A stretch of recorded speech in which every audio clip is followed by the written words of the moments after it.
품질경영론 강의. 오늘은 품질경영 역사, 주요 사건 및 인물에 대해서 알아보겠습니다. 발음 봐. 물론 주요 사건 및 인물만 다루는 건 아니고 보다 조금 더 있는데 뭐 어쨌든 주로 이거 위주로 본다는 뜻이죠. 네. 제가 아마 줌에서는 이미 그 연구실이 그대로 보이는 배경을 보여드린 것 같아요. 혹은 다른 동영상에서 뭐 그런 적도 있을 거고. 그러니까 연구실 뒤가 그대로 보이는 배경이 좋을까요? 뭐 제 연구실 뒤가 그렇게 지저분하진 않은데 그 연구실 뒤가 그대로 보이는 배경을 쓰면 그 좀 그러니까 연구실 이 배경천을 걷으면 연구실 뒤가 그대로 보이는 건 좋은데 좀 뭐라 그래야 되나? 정돈이 안 된 느낌이 들 것 같기도 하고, 그렇다고 이제 이렇게 하자니 좀 너무 답답해 보일 수도 있고, 뭐 여러분들이 의견을 주시면 학생 여러분들이 보기 편한 쪽으로 하시면 되겠습니다. 그냥 네가 안 나타났으면 좋겠다 이딴 말은 안 되고요.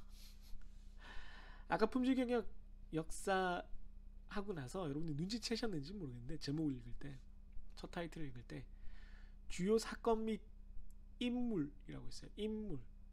이게 경상도 사투리입니다. 인물이 아니고 인물. 이게 제가 이미 다른 강의에서 저를 많이 만났던 분들은 알고 있을 텐데, 영어의 이와 그 숫자나 한글의 이를 좀 구별하려는, 그러니까 한글에서는 이와 이를 다 쓰긴 하지만 이게 이제 경상도 사투리에 예전 고어 한국말에 있는 이응 위에 이렇게 강세 있는 그 성조 있는 발음이 약간 습관적으로 남아 있는 흔적이에요. 그러니까 모든 말에 다 그걸 쓰는 건 이제 사라졌고 그 정도까지는 아닌데, 습관적으로 아직 어떤 것을 발음할 때는 좀 그렇게 되는 그런 경상도 사람들이 가지고 있는 그런 발음의 특성입니다. 그래서 경상도 사람들은 아무도 이마트라고 안 해요. 이마트라고 해요. 이마트. 이 정말이에요. 정말 경상도 사람이 이마트라고 하면 이상한 거예요. 이마트라고 하면 이마트. 이. 그래서 자연대수 이가 있으면 이의 3승 이렇게 얘기를 하지 2의 3승이라고 얘기 아니에요. 그래서 2의 2승, 2의 2승이 무조건 구별이 되는 거죠. 네, 2의 2승, 2의 2승, 2의 2승, 2의 2승 이렇게 됩니다. 눈치채셨나요? 약간 그 목 안쪽, 혀뿌리 쪽을 강하게 힘을 주면서 코로 이렇게 코를 약간 닫으면서 내는 듯한 소리죠. 이, 예, 요 소리를 이제 어떤 특정한 경우에 습관적으로 쓰는 거예요. 뭐 알고 쓰는 건 절대 아니고요. 그냥 그렇게 이제 습관이 든 거예요. 자기들끼리 그렇게 얘기를 하다가. 그래서 이게 첫 단어, 첫 음절에 강세를 두는 경우가 되게 많은데, 경상도 사람들은 주요 사건 뭐 이렇게 할 때, 사건 뭐 이렇게 할 때도 있지만 보통은 첫 단어, 첫 음절에 뭔가 강세를 줄 때가 많은데, 그럴 때 맨 앞에 이제 이응이 있으면 이응이 되는 거죠, 발음이. 그래서 인물이 됩니다. 인물. 의사가 되는 거고요. 의사. 네. 다 그런 건 아닌데 저도 발음을 하고 나서 생각을 해보면 모든 발음이 다 그렇게 되는 건 아닌데 그냥 그렇게 되는 발음들이 있어요. 아무튼 뭐 나중에 또 그런 발음들이 있으면 알려드리겠습니다. 뭐 자꾸 전화가 오네.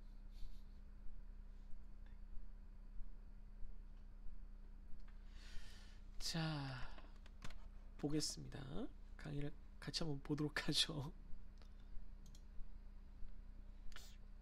네, 계속 타블렛으로 할 거고요. 카톡이 와서 요것만 답변을 좀 할게요.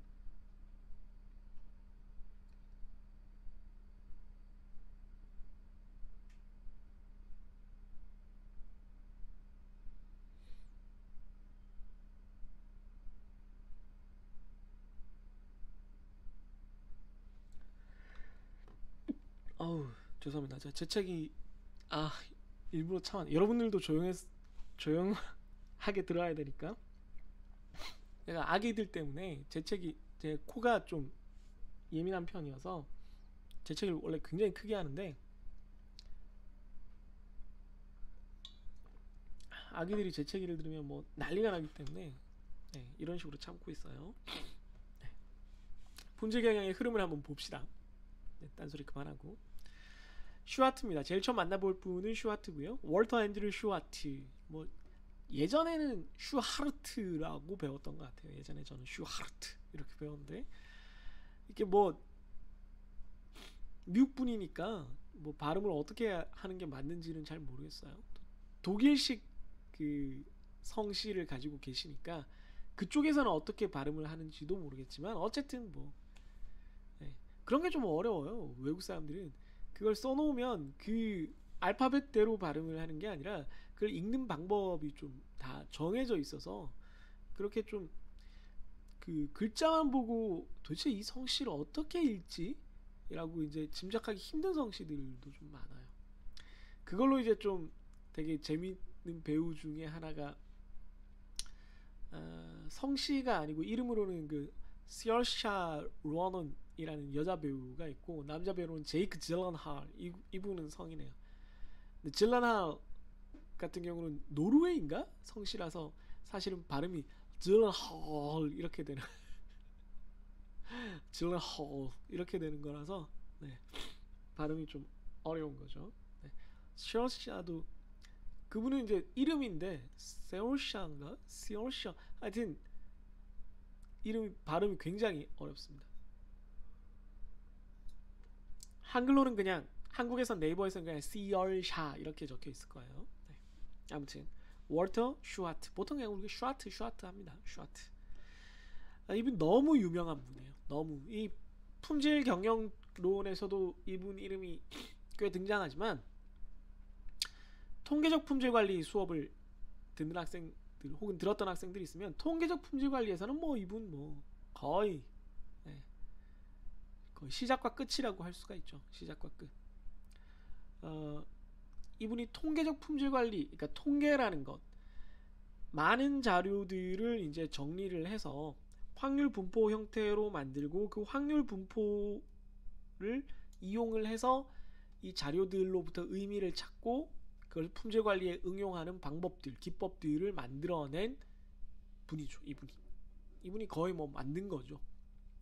그래서 이분이 통계적 품질 관리의 아버지라고 당연히 불리기에 아무런 부족함이 없으시고 뭐 더 큰 뭐 창시자, 뭐 창작자, 뭐 어떤 표현을 붙여도 전혀 사람들이 불만이 없을 겁니다. 이분이 웨스턴 일렉트릭이라고 그 아주 커다란 그 전기 관련 회사의 그 호송 공장, 이 호송 공장이 여러 번 나오는데 여러분들이 그 나중에 제가 과제 같은 거 시키면 사례 같은 거 찾아보면은 이 호송 공장이 굉장히 유명한 공장이었기 때문에 여기저기 많이 나와요. 초기에 산업공학이나 이 품질관리, 산업공학 분야죠. 품질관리도 이 분야의 많은 그 연구자들이 여기서 많은 것들을 개선시켰다 그런 경험이 나타나죠. 높은 불량률을 보이고 있기 때문에 이걸 어떻게 하면은 좀 잘 관리할 수 있을까? 그러니까 원인을 제거한다기보다는 이게 너무 출렁이니까 도대체 어디를 바라봐야 되고 어떤 것들을 우리가 문제로 삼아야 되느냐 이런 것들을 그 기준을 삼고 체계적으로 이렇게 대처하기 위해서 뭐 하나 생길 때마다 이건 좀 많이 심한가 뭐 이렇게 다 따져가면서 하는 게 너무 낭비라는 거잖아요. 그래서 이걸 통계적으로 접근을 하면 좀 좋겠다라는 생각을 하게 된 거죠. 그래서 이분이 통계적 품질관리 그 바탕으로 만드신 거고 그 이분의 그 철학이 어디서부터 출발을 한 거냐면 프랜시스 베이컨의 경험주의.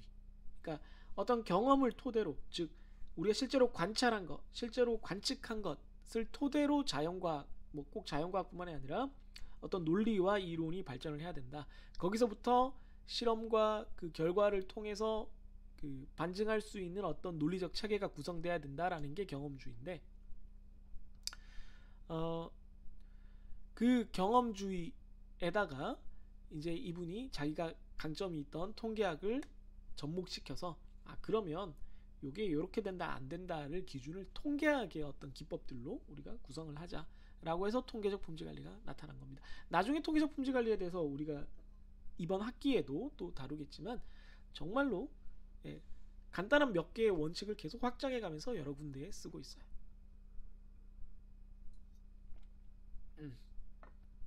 그래서 이분이 만든 대표적인 업적이 관리도가 있고요. 관리도가 뭐 가장 유명하죠. 그 다음에 슈와트 사이클.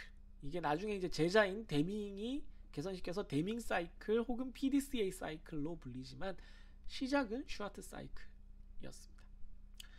프랜시스 베이컨 얘기가 나와서 이제 잠깐 딴소리하면 잠깐 딴소리 타임이에요. 프랜시스 베이컨이 이제 철학자잖아요. 그런데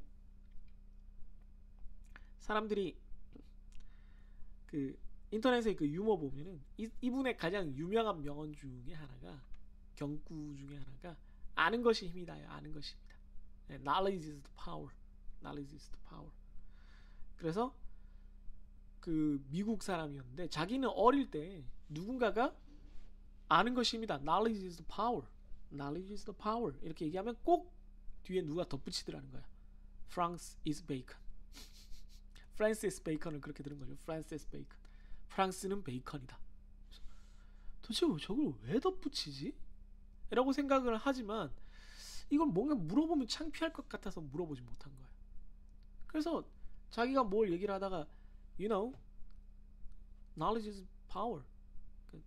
자기가 뭐 하다가 이제 그런 얘기를 할 때가 있는 거죠. 너도 알다시피 아는 것이 힘이잖아. 그럼 상대방이 yes, 프란시스 베이컨.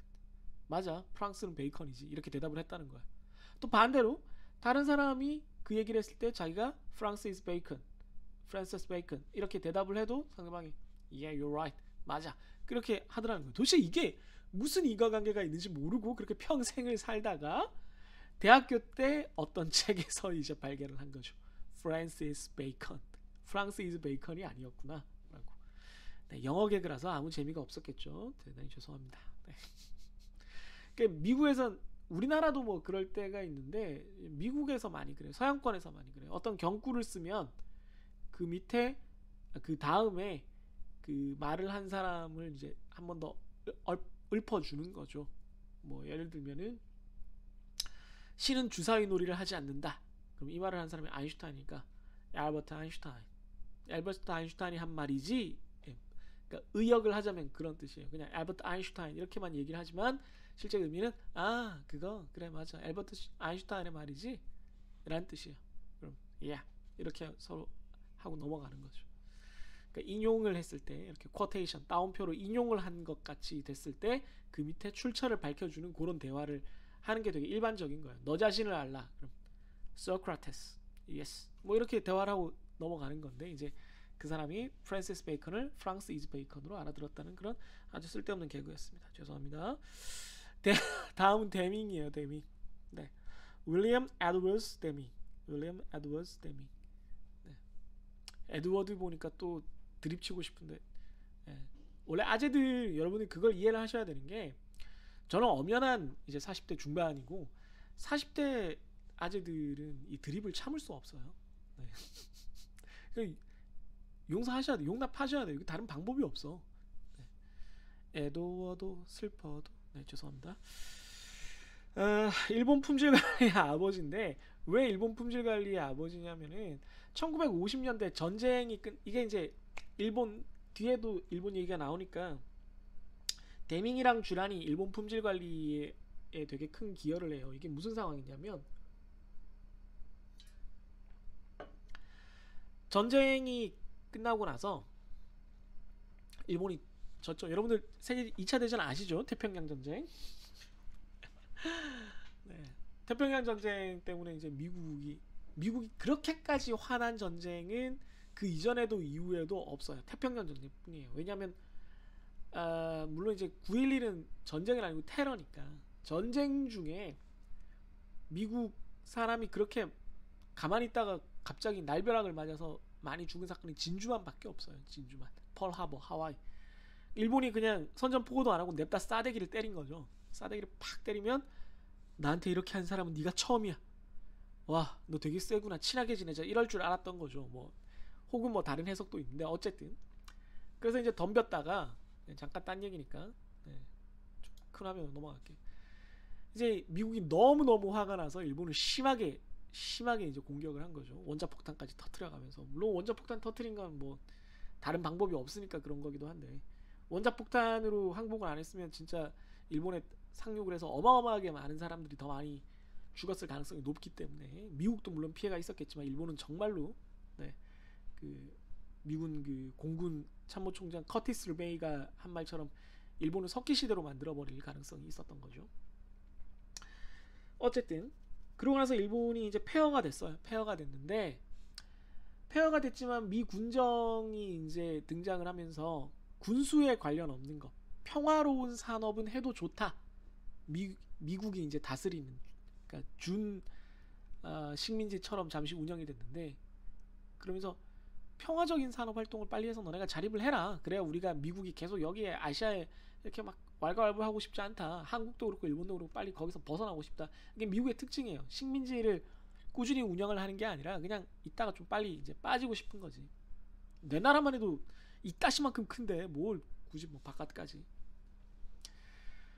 그러다 보니까 일본의 그 전에 군수 기업이었던 기업들이, 군수 기업, 그러니까 국방용품을 만들던 탱크, 총 뭐 이런 것들을 만들던 회사들이, 어차피 그것도 엔지니어링이니까, 공업회사니까, 공산품을 만들어서 그걸로 돈을 벌자, 수출을 해서 돈을 벌어서 빨리 이렇게 경제를 일으키자, 이런 생각을 하게 된 거예요. 그래서 전후에 1950년대에 일본이 굉장히 공업이 폭발적으로 발전을 합니다. 그 이전에 물론 기반시설이 부서진 것도 있지만 어쨌든 사람들의 공업에 대한 그 개념과 기술은 많이 남아있고, 또 다 파괴된 게 아니기 때문에 이미 갖고 있던 노하우와 기술과 인력들이 이제 전시 군수 산업이 아닌 일반 공산품 산업으로 이렇게 넘어오면서 그걸 이용을 해서 쭉 발전을 할 수 있게 된 거죠. 그러면서 일본이 이제 전후 국가고 되게 못 사는 나라니까 일본의 제품을 해외에 팔리면 어떻게 해야 되느냐? 어떻게 해야 되냐? 우리가 고품질로 승부를 해야 된다라는 생각을 하게 된 거예요. 일본이 전쟁 상황의 군수 제품, 여러분들 인터넷 찾아보면 알겠지만 과제를 그런 쪽으로 해도 재밌을 거예요. 그 일본의 군수 제품들이 가지는 문제점 중에 하나가 낮은 품질로 인한 문제도 있었거든요. 그래서 그런 것들을 극복하기 위해서 고품질의 제품을 만드는 데 굉장히 집중을 해요. 그래서 미국이 전쟁을 이길 수 있었던 그런 놀라운 그 생산 제품들, 그리고 1950년대 뭐 미국이 전 세계에서 가장 제조업이 발달한 나라였으니까, 뭐 유럽은 뭐 이미 황폐화됐고, 전문가들을 초청해가지고 우리가 도대체 어떻게 해야지 제조업을 융성시킬 수 있는지 배우자. 이래서 뭐 데밍, 쥬란 뭐 이런 분들, 뭐 슈아트 뭐 이런 분들의 책도 막 수입하고 열심히 공부를 한 거예요.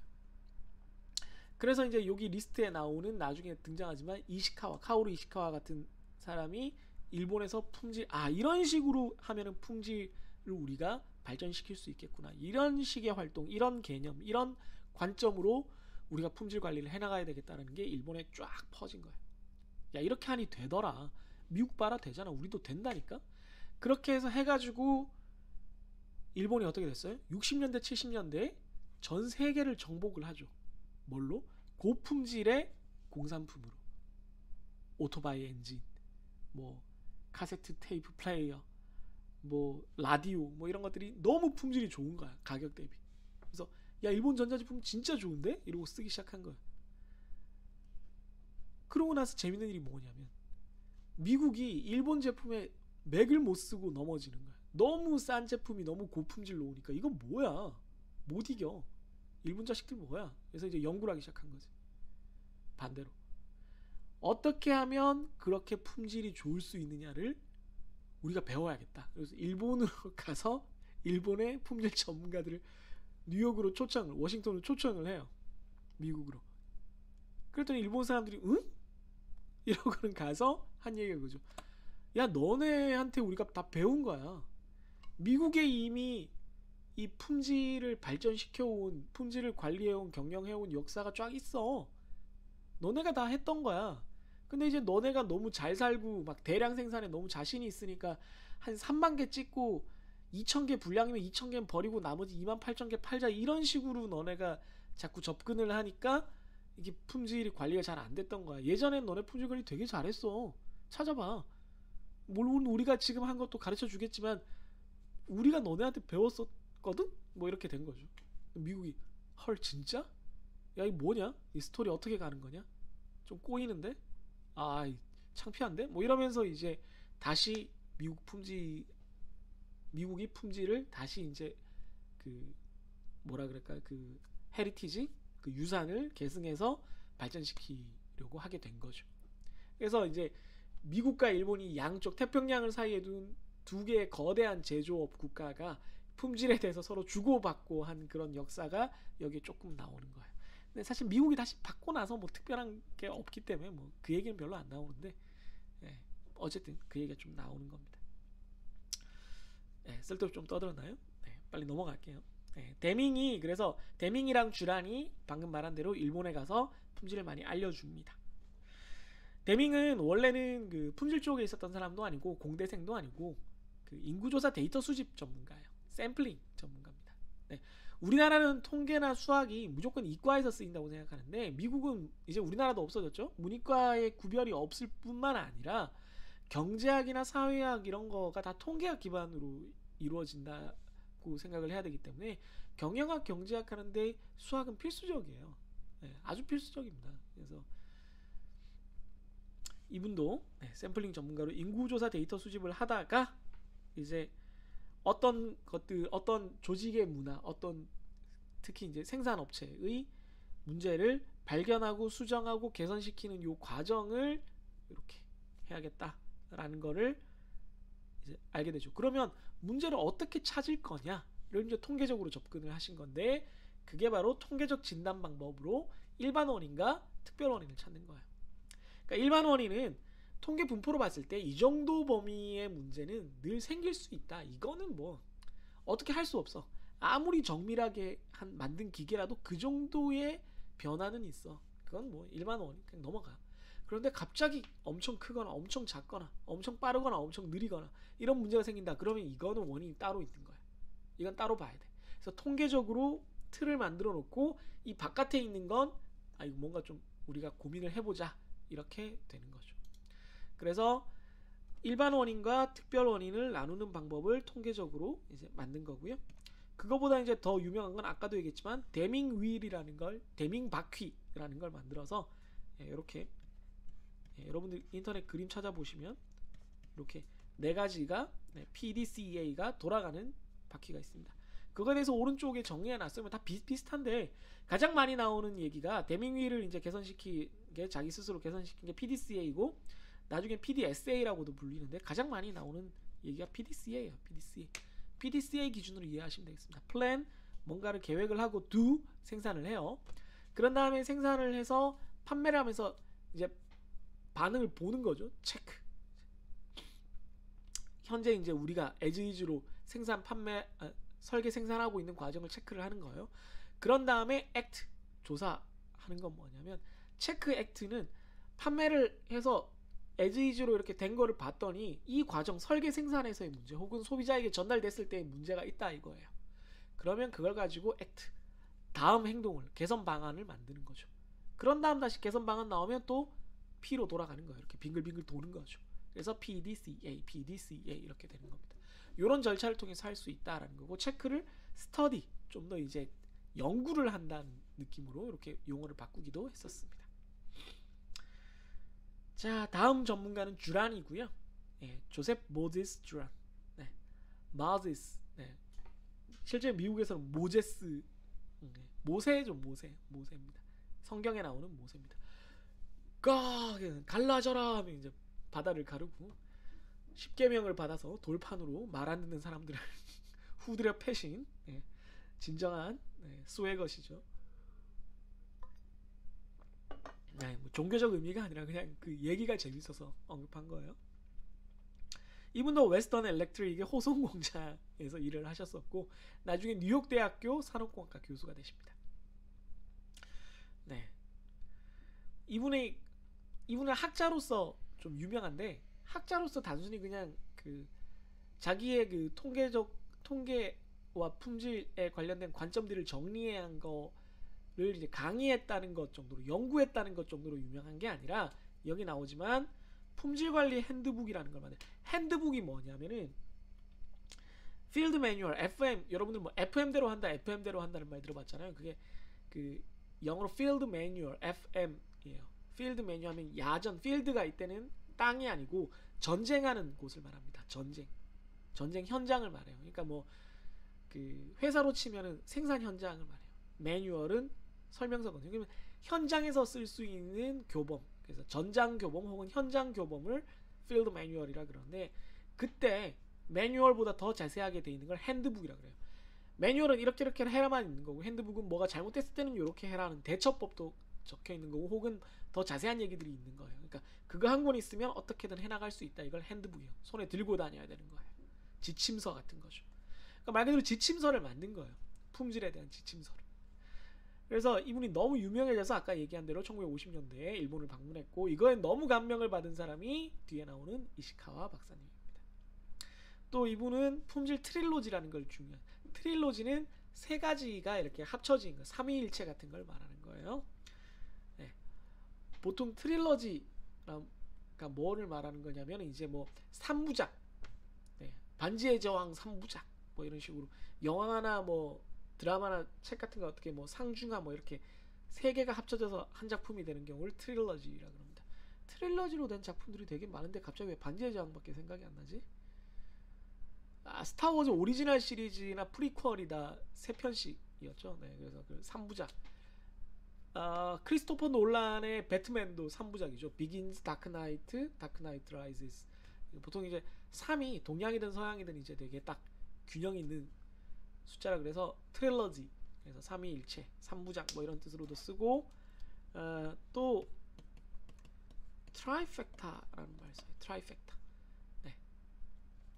이게 3요소 뭐 이런 뜻인데, 그러니까 뭐의 3요소라는 말을 미국 사람도 되게 많이 써요. 뭐 예를 들면 There is a trifecta of a good date. 좋은 데이트에는 세 가지 요소가 있어. 뭐 nice restaurant, 그다음에 nice outfit, and 뭐 nice face 뭐 이런 식으로 좋은 레스토랑을 예약하고 좋은 옷을 입고 좋은 얼굴을 갖춰라 뭐 이런 말도 안 되는, 어쨌든 항상 이렇게 세 가지를 꼽는 걸 습관적으로 사람들이 하기 마련이에요. 어쨌든 이분이 생각한 품질의 3대 요소, 3대 그 영역은 품질을 계획하고 통제하고 개선하는 겁니다. 계획을 하고 그다음에 통제, 그 계획에 따라서 진행을 하고 그다음 그 결과를 보고 다시 개선하고. 이게 뭐랑 비슷해요? 네, 앞에서 나온 PDCA랑 비슷해요. 네, 다 비슷비슷한 얘기를 하는 거예요. 그러니까 뭔가 계획대로 하고 그 이후에는 다시 그걸 개선하는 이런 연속적 활동을 모두 다 중요하게 생각한 거죠. 다음 분은 파이겐바움입니다. 이거 발음 벌써 여기 좀 힘들어지죠. 파이언바움. 네. 독일어는 아마 파운바움일 거예요. 네. 아만드 발린 파이언바움입니다. 제너럴 일렉트릭이라고 지금도 엔진 만드는 회사예요. 그 항공기 엔진, 2차 대전 때 항공기 엔진을 만드는 그 부서에 있었습니다. 그러니까 항공기 엔진이라는 거는 어마어마하게 중요하고 어마어마하게 복잡해요. 비행기 엔진은 거의 가스터빈, 그러니까 발전소에 들어가는 가스터빈과 더불어 인류가 지금까지 만든 그 어떤 공학 기술의 결정체 같은 것들 중에 하나예요. 그 큰 비행기를 띄우는 거잖아요. 이 엔진 몇 개로. 어마어마하게 큽니다, 진짜. 그래서 이 엔진에 부품이 진짜 많이 들어가는데 하나라도 잘못되면 끝장나는 거잖아요. 비행기인데. 그래서 이게 불량이 계속 나니까 이걸 어떻게 해야지 불량이 안 나게 잘 극복을 할 수 있나 고민을 하다가, 나 뭐 어떤 사람이 어떤 한두 명이 잘하는 걸로는 안 된다. 그렇게는 안 되고 전체가 참여하고, 전체가 참여하기 위한 어떤 하나의 표준, 모든 사람이 이해해야 되니까 표준이 있어야 되고, 그걸 어떻게 하기 위한 계획도 모든 사람들한테 전달이 돼야 되고, 그 결과에 대한 평가 방법도 있어야 된다. 이런 개념을 모은 전사적 품질 관리, Total Quality Control을 만듭니다. Total, 뭐 이건 다 아는 단어죠. Total. Q는 Q고 C는 Control. 보통 품질 관리를 컨트롤을 관리라고 이제 우리가 번역을 해요. 그래서 TQC를 이제 주장하고 그 개념의 구체적인 어떤 방법들을 제시한 분이 파이겐바움입니다. TQC 얘기도 뒤에 되게 자주 나와요. 그래서 지금 언급만 하고 지나가는 겁니다. 다음 이제 우리가 만날 분 두 분은 크로스비입니다. 필립 베이아드 크로스비입니다. 베이아드 크로스비 발음이 베이아드가 아니고 베이아드입니다. 발음이. 마틴사라고 미국의 그 지금은 로키드 마틴이라고 이제 합쳐졌는데 그 로키드 마틴이랑 제너럴 다이내믹스 두 개 이제 되게 큰 군수 산업이 있는 거죠 미국에.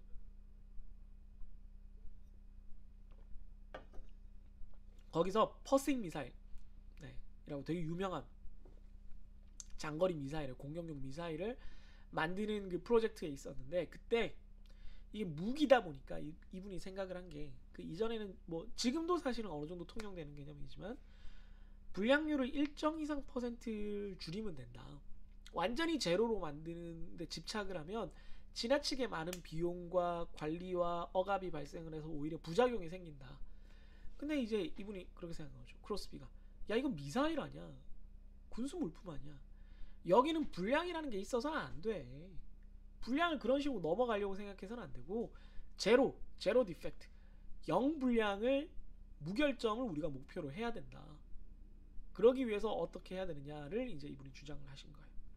그래서 오른쪽에 보시면 기존에는 품질 정의가 양호였다면 크로스비는 요구에 적합한 거 이제 조금 더 현대적인 이제 품질이 된 거죠.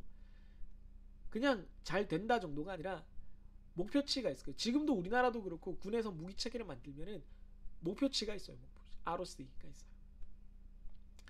그 어느 정도의 성능을 달성해야 된다는 목표치가 있습니다.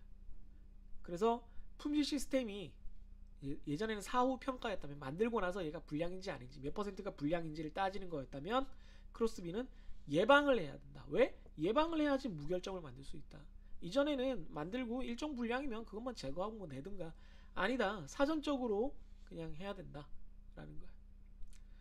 그 품질 척도가 그전에는 몇 퍼센트 이런 지표였다면 이분은 품질이 나빠졌을 때 발생하는 비용을 우리가 체크를 해봐야 된다.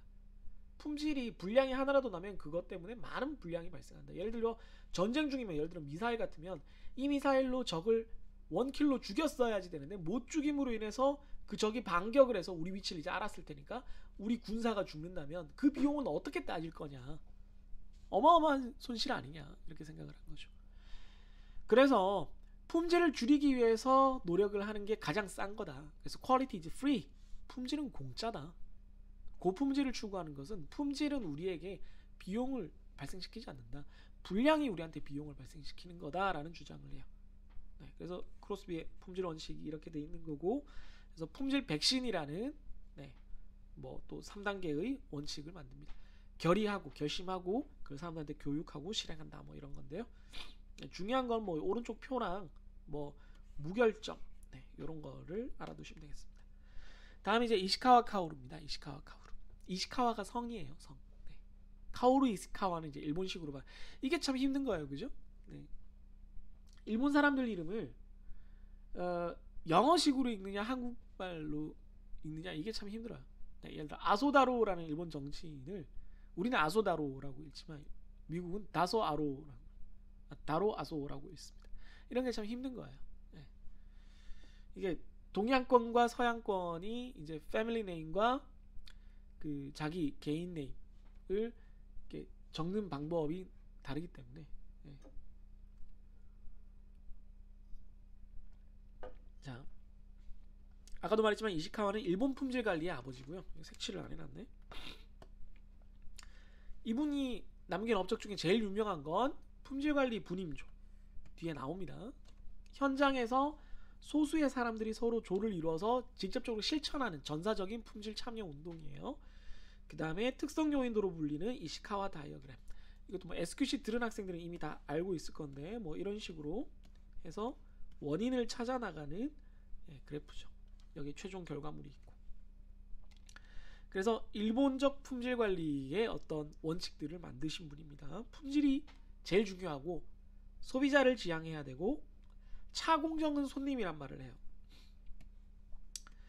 요게 이제 일본식 특징인데 뒤에 뭐 데이터 중시, 인간성 존중, 기능별 관리 이거는 뭐 사실은 다른 일본이 아니더라도 다 적용되는 얘기 같은데 차공정 손님이라는 게 무슨 얘기?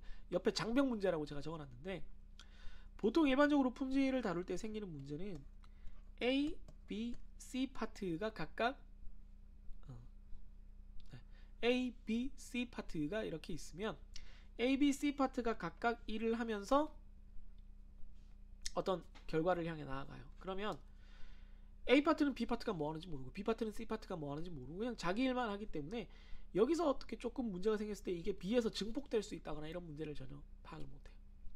그런데 차공정은 손님이라고 생각하면 A 파트, B 파트, C 파트 모두 자기의 결과물이 최종 제품과 고객에게 어떻게 영향을 미치는지를 스스로 판단을 하면서 관리를 하면 이걸 기준으로 이렇게 다 통합된 그 소통 창구, 소통 기준, 소통 방식이 생긴다는 거예요. 요건 또 나중에 장벽 문제가 또 한번 나올 텐데 TQC, TQM 할 때 그 얘기를 할 때 뭐 동시공항이나 이런 거 얘기할 때 또 얘기하겠습니다. 네. 네, 그런 거 얘기할 때 또 나올 거예요. 자, 그래서 품질 경영의 흐름을 마지막으로 볼 텐데요. 이건 뭐 여러분들한테 이걸 사실은 간단하게 얘기를 해도 되는데 좀 이렇게 자세하게 적어 놓은 이유가 있어요.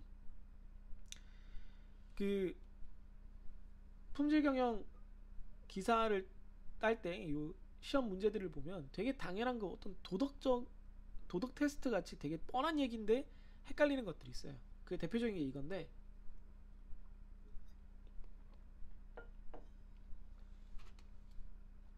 여러분들이 어떻게 생각을 하시면 되냐면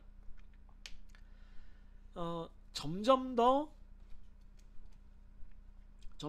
소비자 친화적이고 점점 더 넓은 범위고 점점 더 큰 책임을 기준으로 이게 발달하고 있다. 품질 경영이 발달하고 있다. 이렇게 생각을 하시면 되겠습니다. 왜 그런지 하나 살펴볼게요. 처음에는 검사의 시대였어요. 인스펙션. 품질을 검사만 하는 거예요. 네. 그래서 만들어 놓고 결과를 확인만 하면 되는 거예요. 이거는 이제 소량 생산하다가 이제 대량 생산 시대로 넘어가면서 그런 일이 생긴 거예요. 엄청나게 많이 소량 생산하면 장인이 어쨌든 하나하나 보고 하나하나가 품질이 어떤지 따지지만 대량 생산되면 그럴 수 없으니까 만든 사람과 검사하는 사람이 달라지는 거예요. 그렇게 분업되는 거 우리가 배웠죠. 분업되는 걸 테일러리즘이라고 배웁니다. 뒤에 또 다음 시간에 또 나오지만 그래서 조립, 규격, 검사 이렇게 다 나눠져요. 네. 조립은 규격이 필요하고 또 조립의 결과물에 대해서 검사하는 게 필요해요. 요런 게 이제 분업을 위해서 필요해집니다. 그러니까 이걸 만드는 사람이 따로 있고 검사하는 사람 따로 있고 이런 상황이 된 거죠. 뭐 그건 뭐 지금도 어느 정도는 그런데 그래서 계속 그렇게만 했더니 아까도 얘기했지만 미국이 좀 처지더라 이거죠. 그래서 통계적 품질 관리를 엄격히 적용을 한 쪽에 처져요. 그래서 통계적 품질 관리를 해야 되겠다. 어떻게 하느냐? 이상을 바로바로 뭐가 잘못됐을 때 바로바로 좀 탐지를 해서 우리가 대처를 해야 되겠다. 다 만들어 놓고 그러지 말고 그걸 어떻게 하느냐? 연속적으로 이렇게 제품의 값이 이렇게 올 때 이상이 생겼다. 그럼 바로 탐지해서 야 뭐 문제 있으니까 알아봐. 이렇게 하자는 거죠. 또한 다 만들어 놓고 일일이 검사하지 말고 이렇게 생산됐을 때 이만큼 생산됐으면 그 중에 일부를 샘플링 검사해서 빨리빨리 보자는 거죠. 전수 검사하는 거 모든 걸 다 검사하는 거는 시간이 부족해서 안 되는데 샘플링 검사는 생산되는 도중에도 계속 해볼 수 있어요. 그러면서 통계적으로 이 정도 샘플링 검사를 하면 이 정도의 불량률을 우리가 보증할 수 있다는 걸 이제 통계적으로 계산해낼 수 있다는 것이죠. 그런 식으로 생산자 위험, 소비자 위험을 조절해 가면서 나중에 AQL 이런 걸 배우겠지만 요거에 맞춘 품질 관리를 QC를 할 수 있게 됩니다. 그래서 통계를 이용했으니까 SQC, 통계적 품질 관리가 되겠죠. 우리 거 과목에도 있어요. 이미 배운 학생들도 있을 거고. 자, 그 다음 이제 품질 보증. 약간 더 넓어지죠. 보증입니다. 보증.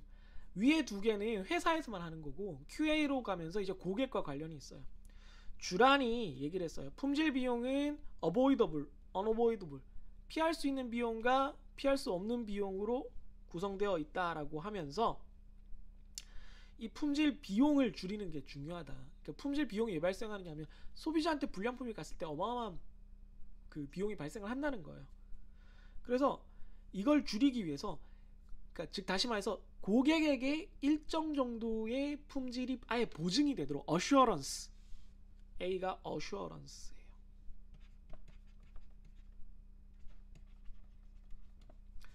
네, 아예 이 정도가 보장이 되도록 하는 것이 QA 활동입니다.